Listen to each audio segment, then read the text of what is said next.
Thank you. I promise not to turn y'all into zombies. So, as she mentioned, my name is Stacey Higginbotham. I'm with Consumer Reports. Y'all probably are familiar with the magazine. What you may not realize is we have a big advocacy arm that does cybersecurity research and advocating for better cybersecurity for consumers and consumer devices. We also have right to repair work and we work on AI and all kinds of cool stuff. So we love to hear from people with cool ideas around what kind of things we should be advocating for. Today, I am talking about my passion project, which is this idea of end-of-life devices in consumers' homes. So, quick poll of the audience. How many of you guys have IoT devices in your home? I love you. How many of you do a regular security audit to see how many of them are still getting software updates? Right. Yeah, I know, it's hard. So I'm gonna tell you, every October, I do this. I used to run like 80 devices in my home. Now I run like 40. And this is one of the reasons why, because I would have to go through every year and I'd Google trying to find, hey, is this software still supported? I would actually email manufacturers. I would call the press officers. And about a third of the devices, I just couldn't figure it out. Some of them had gone to the end of life. Just as an FYI, if you're running one of those old school Amazon Pringles can style speakers, that's end of life. There's tons of it. So this is a problem for a bunch of reasons, and we're gonna talk about it in this talk. If my clicker works. Yes, okay. Why does this matter? So when you buy a connected device, you are establishing an ongoing relationship with the company that sold it to you. You're trusting that they will update it over time, new features, address vulnerabilities, and a lot of manufacturers don't necessarily take this responsibility seriously, and the consumers don't necessarily understand that that's what they're getting into. And the lifetime of these products is divorced from its physical reality. So your light bulb, when it burns out, it goes dark. When your smart light bulb loses software security updates, it usually still lights up. You've got no indication as a consumer. And then the other issue is we have this whole nascent industry and nobody is thinking about maintaining these devices or maintenance. And so this is a big issue. And that's how we get to these zombie devices. We call these zombie devices anything that is unsupported on a consumer network and the consumer doesn't know about it. It represents a wonderful vector for all kinds of attacks. And we talked about the manufacturer side, right? They don't necessarily acknowledge this, they don't tell the consumer, but we also have these supported devices with unsupportive owners. Consumers are not sophisticated buyers of IT equipment. They don't necessarily run automatic updates. They don't necessarily think about this stuff in their homes.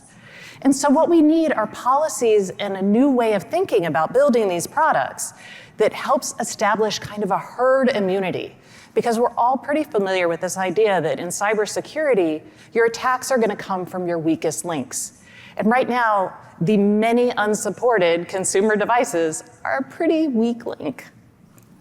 So let's talk about the scope of this. The FTC discovered last November, they looked at about 164 connected smart home devices. They actually found out only 11% of those devices had any sort of EOL notice, like how long it would be supported on the website. Consumer Reports did similar research just looking at large appliances, and we only found 2 out of the 11 brands of major appliances sold in the US that actually told anyone how long they were going to be supported. By the way, it was 5 years after the purchase of the device. I don't know how long you expect your connected oven to last, but I'm hoping mine's gonna get software updates for a little bit longer than 5 years. In a Q4 24 report, Cloudflare pointed out that the largest source of DDoS attacks was coming from smart TVs and set-top boxes.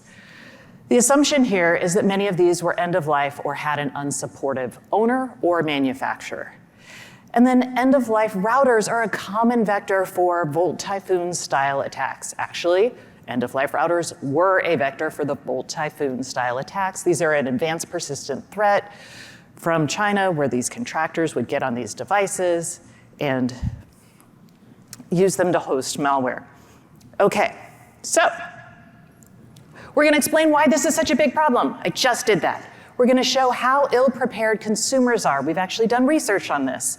And we're gonna talk about policy solutions, and then the end of the talk, and the bulk of it, is gonna be how we can actually build more secure, long-lived connected devices. Because very few consumers wanna buy an oven and have it stop working after 5 years, or to have to disconnect it from the internet after 5 years. All right, so consumers are probably not asking, is this still secure today? But I'm hopeful that they will soon. Right now, we did a survey, it's a nationally representative survey in December, and we asked people about this issue. These are consumers that purchased a smart device. This particular question is answered by consumers who had purchased a smart device and then later found out it had lost software support. The number one way they figured that out is it just stopped working. And that's actually an ideal case because the consumer will unplug it and throw it away. 39% got a notice from their manufacturer, but we don't know if they actually unplugged it or what they did with it. That is next year's question. Or people saw a notice about this. And then the other is usually, it's very popular with our audience, their grandkids called them and told them about they needed to unplug the device. This is where I'm getting a little concerned and where we need to do, as like a consumer advocacy organization, the media, we need to do some work here because consumers don't understand the relationship between their software like failing and their device failing. Like 43% of people think that after their smart speaker loses software support, that it's still going to work as intended.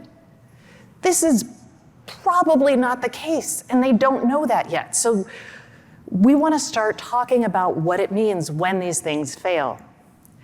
And then this is just getting a sense of expectations from consumers on how long they expect different connected devices to get software support. That is a lot of data. We have published it on our website. I'm happy that you can find it by searching my name in Consumer Reports, or I can give it to you later. Okay, so let's talk about solutions.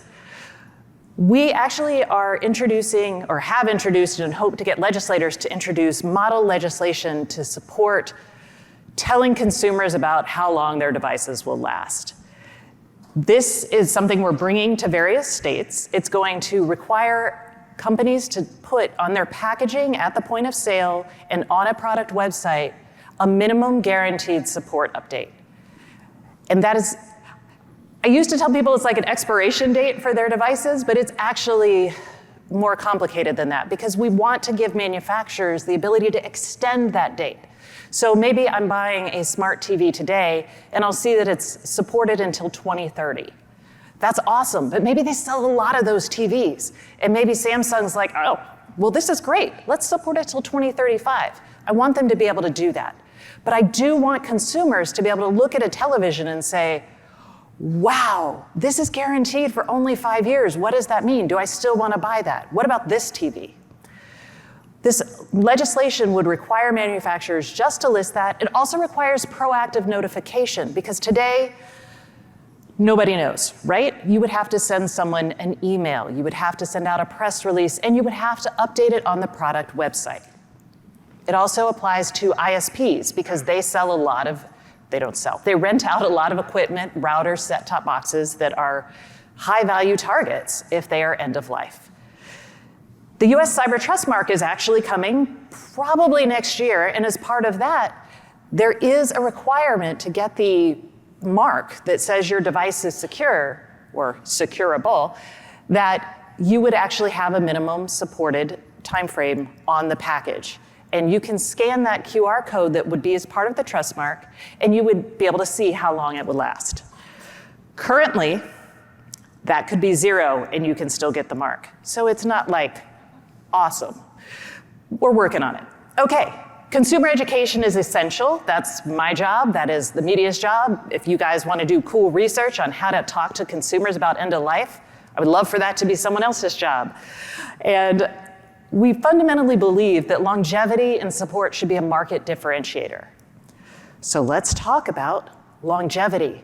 We have this crazy idea that a connected device that you buy today should last for a long time, right? Like nobody wants to buy, I buy a new Fitbit every year, right? Or every 2 years rather.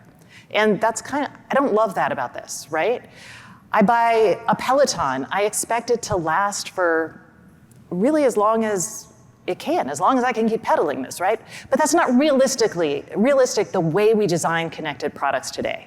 So we decided to tackle it from the top, and we came up with this idea of longevity by design. It's kind of like secure by design. We want to push manufacturers to start thinking about designing for longevity and security over time. And I don't really have to explain any of this to you guys, because all of you have probably purchased something that you liked and then eventually had to dump because maybe it was bricked, maybe the company got bought and the buyer decided to stop supporting it. We've all been there.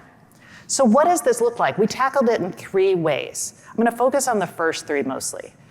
There's a business model disconnect and problem that we have to address. There's the software and the cloud connectivity, and then there's the hardware itself, keeping that secure over time. And then there's some legal considerations. All right, there's a lot. The basic problem with the business model is that when you produce a connected device, you're producing a physical product and you're producing a cloud backend and a mobile app in most cases, not all cases. But there is always going to be these external software-based dependencies that cost you money over time. So if I sell you a connected light bulb, I also have to make sure I'm able to pay for the cloud cost to keep that operational for however long I want to support it.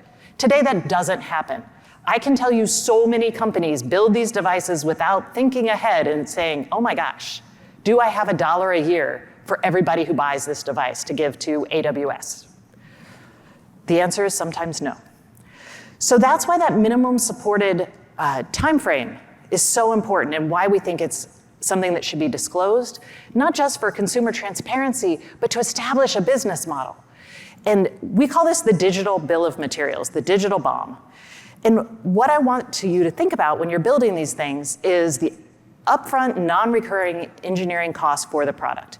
Then you need to think about the cloud costs and the cost to secure and maintain the cloud and the app over time.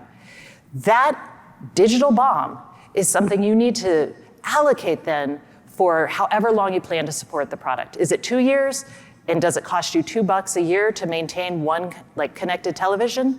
Then your digital BOM is $4, right? And that amount should be allocated to support that product. Right now, there's a couple things we could do in addition to a manufacturer's thinking like this. We can clarify some accounting rules. There are accounting rules that talk about connected devices. And when they tell companies that when you sell a connected device, it represents an ongoing obligation to support that device. Not every company sees it that way, and we should get a little bit more clarity around that. Basically, I need FASB or GASB to come out and say, thou shalt do this if thou sell a connected device. And then manufacturers should escrow or keep those costs aside in case of a sale or a bankruptcy. Those costs can still go to supporting that product for the promised life of the product. Software and cloud considerations. Manufacturers should develop with flexibility. A lot of these boil down to flexibility. You should develop your code on-premise to avoid cloud lock-in. This does not mean that you cannot move your code into the cloud.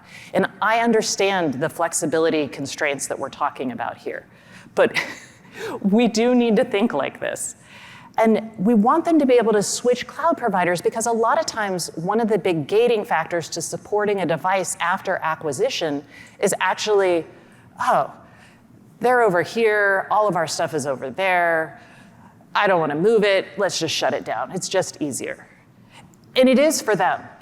But if you can make it easier in the front and the development side to move it over, that gives consumers a bit more hope in their device not getting bricked. The maintaining control of their DNS, URL, et cetera, that's pretty common basic security stuff, but we have seen devices get bricked because of this issue.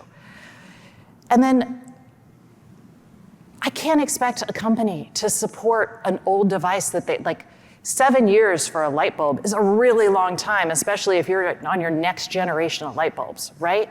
So how do we help manufacturers gracefully degrade their connected devices in ways that don't totally screw over the consumer? So I would love ideas from y'all, because I love this idea. I think it's important because I don't want us to have a lot of e-waste. I want consumer rights to be respected. But pushing a local API to the device for controlling the device when offline, this is something we see a lot with connected devices. It allows them to stick with Home Assistant. I would love for people to put a Bluetooth connection on their smart devices that allows you to keep if the app is still able to run on your phone, you can actually connect it via Bluetooth to your phone and still run it without the back-end cloud connection. This was a big deal for a lot of e-bikes were bricked because they required server-side access to validate the e-bike when you turned it on. I'm sitting here riding on my e-bike here. And these sort of things, they basically broke a $5,000 e-bike before its time. I know there are workarounds, but workarounds are hard for the average consumer. Ensure offline functionality of core devices. We can debate what a core functionality is. I have an idea that my oven should always turn on, right? It should stay and maintain a certain heat. But I also am is turning on my oven from Alexa important to me, a remote ability to do that? Did I buy it and that was an advertised feature? Am I gonna be upset in 5 years when that goes away? So these are kind of some things to consider, and they're gray areas, right? I think there should be different gradations here that we need to talk about and figure out. And then give the ability to share the code to open source organizations. We have heard 2 presentations about open source being able to be secure and maintainable over time. This is a big issue. When we talk to agencies like the FTC about longevity, they're we can't give it. Open source would be terrible. It's not secure. Who would maintain it? What about liability? We need to bring the use cases forward that talk about how this stuff is maintained and over time in a secure fashion. Oh, back, boop. And then hardware, okay. Manufacturers need to design their hardware with longevity in mind. So that means making it easy to access and repair. It also means maybe adding more memory than you need because you're gonna wanna update it over time. We saw this with Matter in a lot of smart home devices. Matter, the code base just got too big. And people were we're gonna support it when it comes out. And then it came out and they were oh, we cannot support it. Manufacturers should build for crypto agility. We can talk about how far they need to go and what types of devices. I don't necessarily think if you're building smart light bulbs, you need to be thinking about crypto agility. But if you're building a connected car, or maybe the next gen AI assistant for the home, I actually do think you should be considering this. And chip providers should be creating standard stable versions of their firmware that can be locked after the end of support and run beyond their update cycle. Silicon Labs actually does this. I don't know if Qualcomm does. If anyone here is at Qualcomm and wants to talk about this, please come talk to me. And manufacturers should consider adopting standardized implementation of their silicon that can adapt or accept software updates beyond the traditional update cycle. And that's in part because today, if you buy silicon for your smart home device, a lot of it is designed to last for about 5, maybe 7 years. And you'll get around 3 firmware updates. So if you build something into your product, you've got your firmware update when you send it out to your user, that's 1. Then you usually have 1 a year. So then you've got year 1 of it being in someone's home, year 2 of it being in someone's home. And then suddenly you're looking at pretty expensive support or maybe no support. And this is a problem, right? This is not great for everybody. Legal considerations. This is basically talking to your cloud provider, ensuring flexibility when you move. There's also a function of when you get a certification. A lot of these devices have so many certifications, so many radio certs. You've got your FCC certs, you've got Ofcom, or not Ofcom, you've got the CE marks, you've got all kinds of things happening. And we have to decide what aspects of an update would trigger a recertification and prioritize those that are mostly focused on security. All right, start coming up for questions and arguments, because that's the next slide. But I also want to caution you. You guys are probably like, holy cow, that was a lot of really expensive, crazy things to ask for. And you're right. But just like security, designing for longevity is a spectrum. So you don't have to do everything all at once. You have to think about what your device costs, how someone's going to use it, how long a consumer expects it to last. And then think about which one of these makes the most sense. Alrighty, questions, arguments.